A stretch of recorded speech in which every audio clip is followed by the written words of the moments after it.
Mike, House Representative, or rather House Republican leader Kevin McCarthy accused President Joe Biden of being divisive and blamed Democrats for rising inflation, crime, and government spending. McCarthy said in the past 2 years, Joe Biden has launched an assault on the soul of America, on its people, on its laws, on its most sacred values. He has launched an assault on our democracy. His policies have severely wounded America's soul, diminished America's spirit, and betrayed America's trust. Do we agree with this?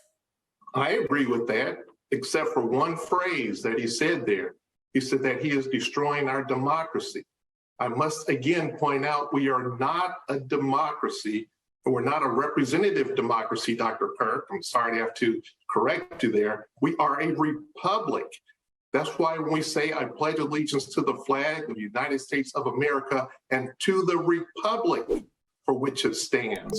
Being a republic is the first, I won't say the first time, but it was the first in a long time since the Roman Empire that a republic was set up. And the whole idea is you must follow the rule of law. And what I see happening with President Biden right now is he is not necessarily following the rule of law. The rule of law says we should have a secure border. We don't. And since he has come into office, I've heard numbers as high as 5 million illegal aliens have entered this country. And what that causes is a disruption to our economy, to those communities where the illegal aliens are coming into. I don't think we refer to them as illegal aliens anymore, Mike. But they are. What else would you call them? I think it would be immigrants. They're not immigrants. Immigrants come in legally. You come in properly. When you just walk across the border, that makes you an alien. An alien is not a bad term. It simply means that you're a foreigner to this nation. And when you come across illegally, it looks more like an invasion. When you have 5 million people since Biden has come into office invading our nation, that is going to have an impact.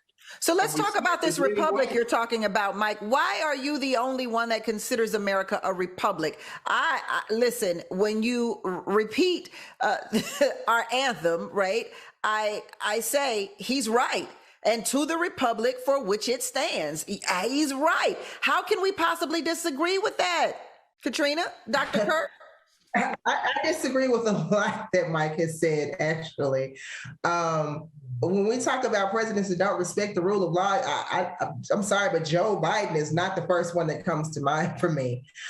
We have quite a bit to work against. You know, being that Joe Biden has enjoyed such a long career in politics and a career in governing, he has become sort of an institutionalist. And these very institutions are the things that are holding us in the framework that we are in now, whether we're talking about the Supreme Court that he's failed to stack since he's been in the office, whether we're talking about our criminal justice system as a whole. There are so many different holes that have been created under the prior presidency that Joe Biden has to address to where we can get to where we need to be in order to address the overall lack of faith in the democracy in America.